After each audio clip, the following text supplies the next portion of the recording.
Coucou mes gazelles, bienvenue pour cette guidance sentimentale pour cette rentrée, pour septembre-octobre. J'espère que vous allez bien, que vous vous portez bien. Et on continue donc avec vous les balances. Comme toujours, je rappelle que c'est une guidance générale. Prends ce qui résonne pour toi et n'hésite pas à visionner à nouveau cette guidance autant de fois que tu le souhaites au fur et à mesure que tu avances. Allez, qu'est-ce que réserve cette rentrée dans le domaine amoureux pour toi, Balance? Pourquoi autant d'angoisse? Alors, oh, ça démarre fort. Ça démarre fort. Il y a quelqu'un qui t'attend, mais ça te fait peur. T'es pas sûr de pouvoir, t'engager dans cette relation. T'es pas sûr de pouvoir vraiment donner le meilleur de toi-même. Et pourtant, ouais, c'est ça. Et pourtant, on te dit que tu as tout ce qu'il faut à disposition en fait pour y voir plus clair. Sauf qu'en fait, tu restes un petit peu aveuglé par tes peurs, tu restes un petit peu aveuglé par tes appréhensions, ce qui peut tout à fait se comprendre. Attention, hein, ça peut tout à fait se comprendre. Mais sur septembre-octobre, il y a beaucoup. J'ai l'impression qu'en fait, tu auras tendance à décortiquer une situation, des dialogues, une attitude de quelqu'un par rapport à toi, pour vraiment être sûr de ses sentiments, pour vraiment être sûr de ses intentions envers toi. Il y a un passif entre vous, hein. Il y a un passif entre vous, hein, pour la majorité d'entre vous, c'est ça. Il y a un passif entre vous, mais dis-toi qu'en fait en face de toi on a quand même une personne qui a de réels sentiments pour toi, hein, tu vois. C'est comme si en fait tu allais être pris d'un petit moment de panique, ou en tout cas d'appréhension, voire même de rejet de cette situation, pas de cette personne, hein, de cette situation en général, parce que ça va te déstabiliser, hein. Ouais, ça va te déstabiliser. Toi tu t'étais concentré, oh c'est ça, tu t'étais concentré pendant un moment en fait sur ton bien-être, matériel, sur ton évolution professionnelle, et en fait tu commençais, c'est comme si en fait tu allais avoir envie de te dire, mais je commençais tout juste à me sentir mieux dans ma peau, je commençais tout juste à rebondir, à avoir l'impression en fait que je reprenais vraiment les commandes de ma vie, et là boum, il y a quelqu'un qui vient là, qui revient surtout, qui s'ouvre à toi. Tu découvres ses intentions et là ça te déstabilise. Ça te déstabilise parce que c'est quelqu'un de bien, hein. C'est quelqu'un de bien, et c'est quelqu'un avec qui il y a déjà eu quelque chose quand même d'abouti, tu vois. Il y a déjà eu quelque chose de très intense, c'est ça que je veux dire. Et là, on a la carte de la renaissance, c'est ça. On te parle de passer un cap, c'est comme si en fait il était question de donner une seconde chance à quelqu'un, ou tranquillise-toi quand je dis ça, d'accord? Donner une seconde chance à quelqu'un, ou tout du moins ouvrir à nouveau le dialogue, tu vois. Il y a quelqu'un qui a compris quelque chose par rapport au duo que vous avez formé pendant un temps. Mais en fait, ça demande d'explication, te laissera un petit peu perplexe, risque de te laisser un petit peu perplexe, parce que déjà elle ne va pas forcément répondre complètement à toutes tes questions, parce qu'il y a le mental aussi de ton côté qui joue, hein. C'est-à-dire que tu veux un certain type de réponse pour te rassurer, tu veux des conditions, des garanties optimales. Je te le dis de suite, elles ne seront pas optimales. Donc en fait c'est comme si en fait tu allais être posé, c'est ça. C'est comme si en fait tu allais être posé face à un dilemme en te disant, bon, est-ce que je peux vraiment faire confiance à cette personne, ou est-ce qu'en fait elle n'est pas en train de me raconter des mensonges? Peut-être qu'elle t'a déjà raconté des mensonges, ou qu'elle t'en a déjà donné l'impression par le passé. Tu ne veux plus te laisser faire, tu ne veux plus avoir cette impression en fait d'être pris pour une marionnette. J'ai l'impression qu'en fait tu as la sensation que cette personne t'a entre guillemets manipulé par le passé. C'est pas spécialement de la manipulation, c'est qu'il y a eu des non-dits, il y a eu une très mauvaise communication, vraiment. Une très mauvaise communication, et toi on t'invite aussi, on attire ton attention aussi sur la nécessité urgente et indispensable en fait de te demander réellement ce que tu souhaites. sur ton parcours amoureux. Qu'est-ce que tu souhaites en fait? Qu'est-ce qui te met en joie dans l'idée de t'engager potentiellement avec quelqu'un ou d'ouvrir à nouveau le dialogue avec cette personne en l'occurrence, tu vois? Qu'est-ce qui pourrait motiver en fait cette seconde chance? Qu'est-ce qui pourrait conditionner cette situation? Dans le meilleur des cas en fait, tu vois, quelle place est-ce que tu te donnes en fait sur ce chemin, parce que visiblement on est sur un lien karmique, hein. Ok, on est sur un lien karmique, donc on est quand même sur un partenaire avec qui tu as des choses à dénouer, hein. Tu as des choses à comprendre, mais en fait là on te dit que tu es pouvoir de choix, tu es force de décision sur septembre-octobre, donc il est absolument inutile en fait de te refermer dans ta coquille et de te perdre en fait dans tes pensées, dans tes questionnements, dans tes points d'interrogation en fait qui se multiplient comme ça dans ton esprit, dans ton cœur aussi, parce que visiblement tu es quand même attaché à cette personne, hein. Si tu n'as pas de sentiments amoureux, tu es au moins attaché à cette personne, tu as une tendresse pour cette personne. C'est pour ça que je te dis, il y a quelque chose qui... il y a un renouveau qui peut se mettre en place, mais pour l'instant, sur septembre-octobre, tu as envie de te mettre en sécurité et tu as envie de voir un petit peu les choses venir un petit peu par elles-mêmes, tu vois. Mais on te répète qu'on a toujours le choix, hein. On a toujours le choix, donc en fait... C'est le principe d'une guidance, hein, je te le rappelle, hein, c'est qu'on t'indique un petit peu les énergies générales aux alentours et à toi de voir un petit peu comment tu composes avec ça, hein.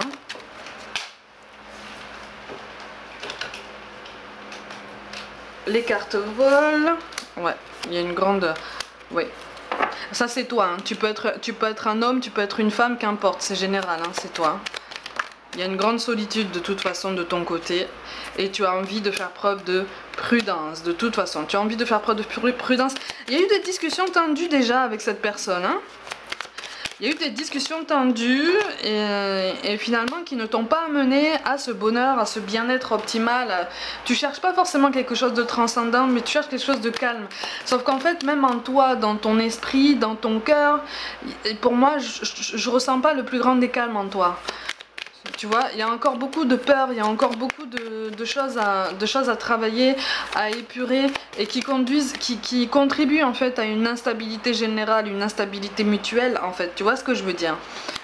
On n'est pas dans le jugement, attention, hein. On est tous comme ça, on a tous des peurs, on a tous des angoisses qui font que, voilà, c'est ça, on a du mal à prendre du recul, on a du mal à prendre de la hauteur. Alors attention au défaitisme. Et attention au blocage général, il est absolument inutile de te bloquer comme ça parce que ça va pas te... Ouais, on a une blessure de trahison aussi. Ça va pas accélérer le travail et ça va pas te le simplifier si tu veux. De te fermer. En fait là, l'occasion va t'être donnée en fait de prendre la parole. Ouais. Et de déjouer un petit peu certains malentendus, certaines paroles malheureuses. Mais il va y avoir un certain défaitisme. En face de toi, on a une personne qui est triste aussi, hein. Elle est profondément triste.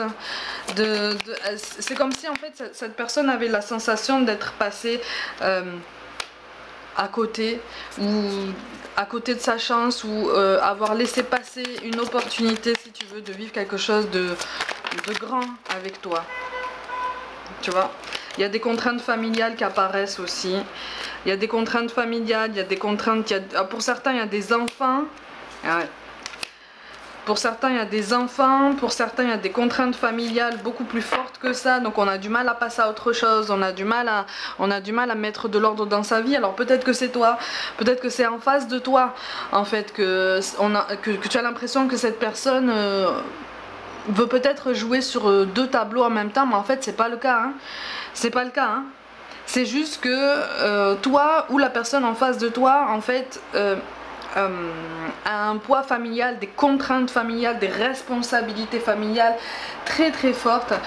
Du coup ça ralentit un petit peu tous les plans que vous auriez pu avoir ensemble, tous les projets, toute la vision sur du long terme, parce qu'en fait on a des membres du cercle familial en fait qui tirent cette personne vers le bas, qui essayent de ralentir sa progression, d'accord, ou qui essayent de jouer sur justement des responsabilités parentales pour le faire culpabiliser ou la faire culpabiliser et reculer un petit peu face à toi. Peut-être que c'est à toi qu'on fait ce genre de entre guillemets de chantage émotionnel.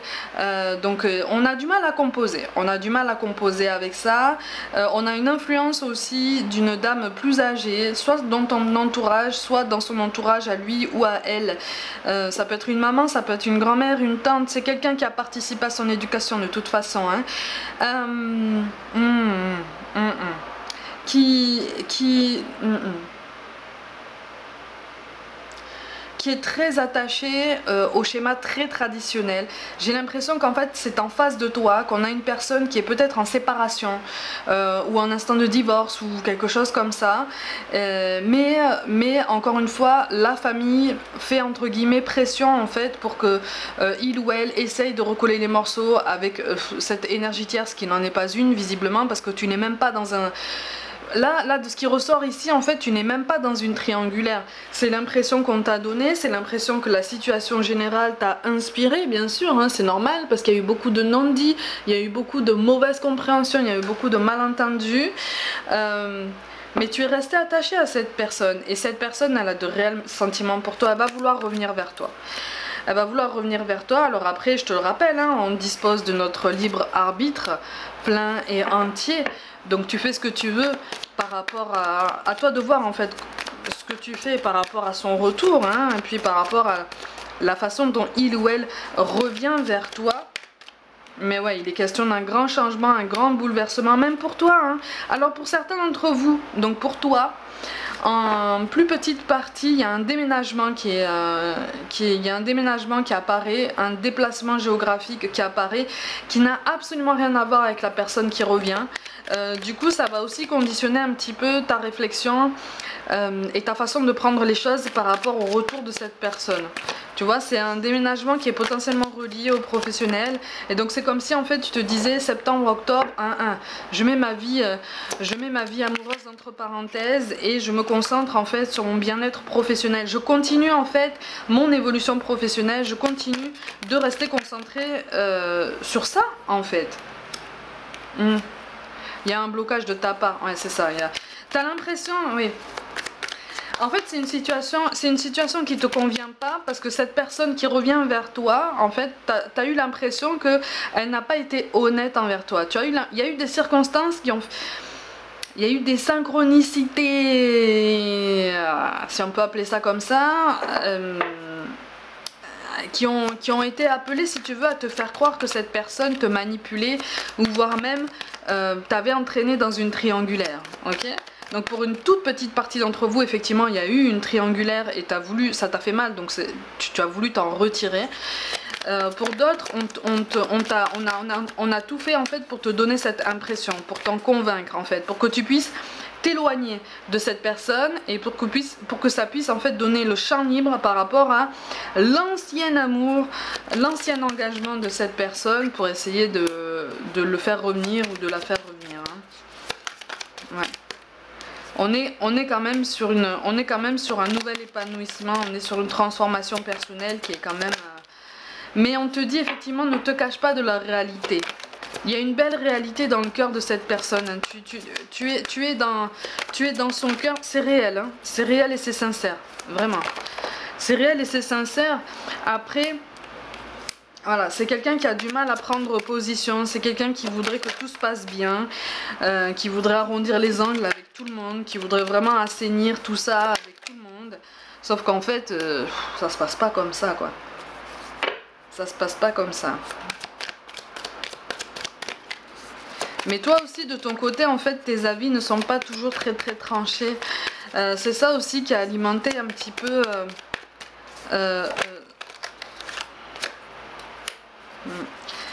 C'est ça aussi qui a alimenté un petit peu ce trouble, ce flou, hein, en fait, hein, dans ces échanges, dans cette atmosphère, dans ce lien. Ok. Bon, on est sur une prise de décision qui te revient, de toute façon. En énergie dominante, on est sur une prise de décision qui te revient. On te dit qu'effectivement tous tes projets sont réalisables. Là tu es focus sur le professionnel, mais au niveau relationnel on te dit que tous tes projets sont réalisables et que cette personne peut être une personne assez solide en fait pour t'aider à les réaliser avec toi. Ok, on est sur un bel alignement personnel, mais effectivement c'est comme si en fait tu restais concentré, tu restais obnubilé par vos conflits antérieurs, par des choses qui à ton sens n'ont pas trouvé de réponse satisfaisante, ou en tout cas qui alimentent encore aujourd'hui de la tristesse dans ton cœur, ou de la colère, ou de l'incompréhension, ou tu vois, tu en veux encore à cette personne. Et c'est en ça en fait qu'on te dit, essaye de voir un petit peu la situation avec un peu plus de hauteur quand cette personne reviendra pour parler avec toi, parce que ça peut être l'occasion, si tu veux, encore une fois, de reprendre la parole et d'affirmer un petit peu, et j'allais dire d'affirmer pour une fois tes ambitions, tes choix, parce que d'ici là en fait tu y verras encore plus clair. Pour beaucoup d'entre vous, le professionnel, en fait, l'évolution professionnelle conditionnera aussi ta vision de la relation amoureuse ou d'une potentielle seconde chance avec cette personne. Ok, l'un n'empêche pas l'autre, on te le rappelle. L'un n'empêche pas l'autre. Mais visiblement en premier. Visiblement en premier on te rappelle que ton avenir professionnel en fait risque de rester comme ça au premier plan pour toi. Mais c'est plutôt positif hein, de toute façon. Allez, on a la carte du libre arbitre qui ressort. Et d'une rencontre par le travail. Ah, et tu vois, je te disais, le travail va conditionner en fait la suite de ton parcours amoureux. Tu vois, pour certains d'entre vous, effectivement, il y a du nouveau, mais il y a du nouveau, il y a du nouveau par rapport au mouvement qu'il va y avoir dans le professionnel. Je te parle de fuite karmique, ça c'est pour toi par contre, hein. Tu fuis une relation, tu fuis cette relation en fait avec la personne qui souhaite revenir. On te parle de dépendance affective. Cette dépendance affective par contre c'est pour la personne du passé. Ok, c'est pour la personne du passé. Par contre on te parle d'âme sœur spirituelle, de relations discrètes ou secrètes. Blocage matériel, de blocage par des mémoires karmiques. On te dit que tu reçois des signes, on te parle de mensonges, ça, tout ça en fait, tout ça là c'est ton amour du passé, hein. C'est ton amour du passé qui va faire remonter tout ça, toute cette sensation. On te précise quand même que toi tu n'es pas prêt, tu vas le sentir, de toute façon tu le sais déjà.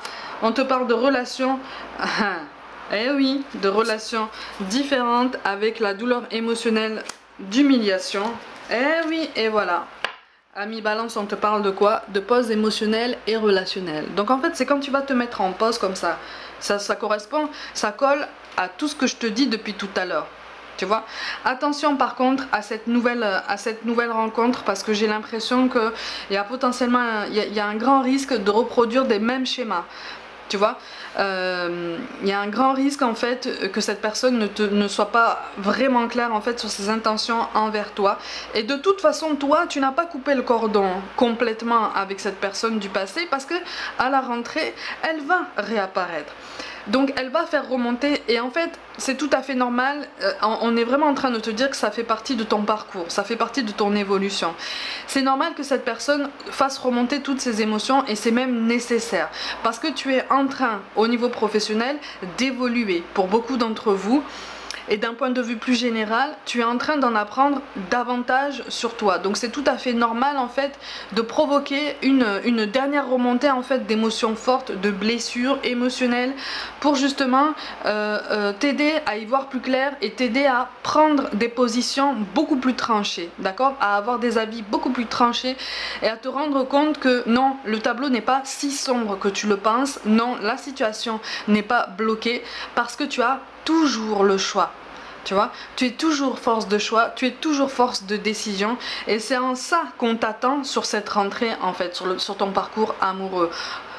Inscris ce mouvement, inscris cette force en fait qui est déjà en toi, cette force d'affirmation. Affirme-toi, tu vois, ouvre les yeux sur toi-même et affirme-toi. Et tu verras qu'à un moment donné, ça va être un petit peu plus clair dans tes pensées. On verra pour la guidance de fin d'année, mais là, on est sur une période transitoire pour toi où en clair, en fait, tu dois faire le tri entre les pensées que tu dois amener avec toi pour tes lendemains et celles que tu dois laisser derrière toi parce qu'elles ne te servent absolument plus. Les pensées et les émotions, bien sûr, hein, ça va ensemble. D'accord ? Et les personnes, du coup, ça va aussi ensemble, hein, d'accord? Allez, prenez soin de vous, croyez en vous. Pour toute guidance personnelle, envoyez-moi un mail. N'hésitez pas à vous abonner à cette chaîne si le cœur vous en dit, à liker, commenter et partager autour de vous. Et je vous invite aussi à me rejoindre sur les réseaux comme Facebook, Instagram et TikTok pour des guidances différentes sur chaque plateforme. Je vous envoie tout mon soutien et je vous dis à très vite.